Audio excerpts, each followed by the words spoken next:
Donald Trump ने एक बार फिर 2020 के अमेरिकी राष्ट्रपति चुनाव में धांधली के गंभीर आरोप लगाकर हलचल मचा दी है। नमस्कार, मैं हूं शिवानी और आप देख रहे हैं प्राइम न्यूज का डिजिटल प्लेटफॉर्म। ट्रंप का मुख्य आरोप है कि चीन ने 22 करोड़ अमेरिकी मतदाताओं का डेटा गैरकानूनी तरीके से चुरा लिया था। उनका यह भी कहना है कि इस डेटा का इस्तेमाल जो बाइडेन के पक्ष में अवैध मतपत्र यानी बैलेट बनाने के लिए किया गया।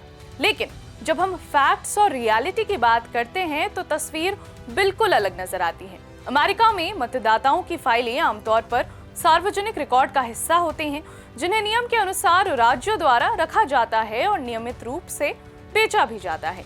इसलिए चीन पर डेटा चोरी का आरोप लगाना सही नहीं बैठता। खुद मार्च 2021 में अमेरिकी खुफिया एजेंसियों की एक विस्तृत रिपोर्ट सामने आई थी, जिसमें स्पष्ट किया गया था कि ना तो किसी विदेशी सरकार ने चुनाव प्रक्रिया में दखल दिया और ना ही नतीजा बदलने की कोशिश की। चीनी दूतावास ने भी इन आरोपों को खारिज करते हुए कहा है कि चीन दूसरे देशों के आंतरिक मामलों में दखल नहीं देता।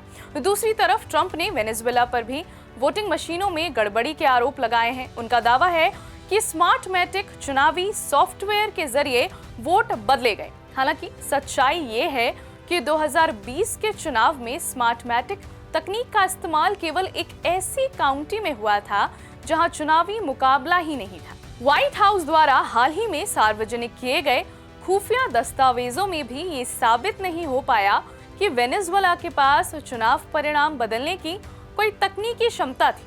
अगर हम कानूनी और न्यायिक नजरिए से देखें तो 2020 के चुनाव के बाद 60 से ज्यादा मुकदमे अदालत में गए, लेकिन किसी भी मामले में चुनाव में धांधली या नतीजे बदलने का एक भी ठोस सबूत नहीं मिल पाया।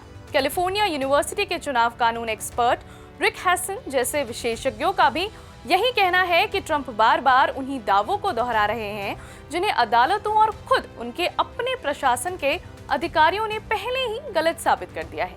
अब सवाल ये उठता है कि ट्रंप आखिर अभी ये आरोप क्यों लगा रहे हैं। राजनीतिक विश्लेषकों का मानना है कि इसके पीछे एक सोची समझी रणनीति है। ट्रंप आने वाले मिड टर्म चुनावों से पहले एक नैरेटिव तैयार करना चाहते हैं। वो संसद पर सेव अमेरिका एक्ट पास करने का दबाव बना रहे हैं। जानकारों का कहना है कि ये उनका पुराना तरीका है। जब भी नतीजे उनके पक्ष में नहीं होते, वो चुनाव प्रक्रिया की सच्चाई पर सवाल उठा देते हैं।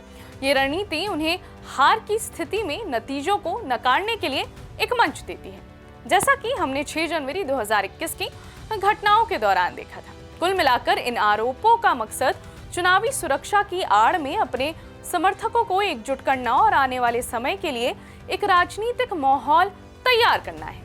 क्या आपको लगता है कि ट्रंप के लगाए गए आरोप आने वाले दिनों में उनके पक्ष में होंगे या उनके खिलाफ खड़े होंगे? अपनी राय हमें कमेंट्स में जरूर बताएं। मिलते हैं अगली वीडियो में एक नई खबर के साथ।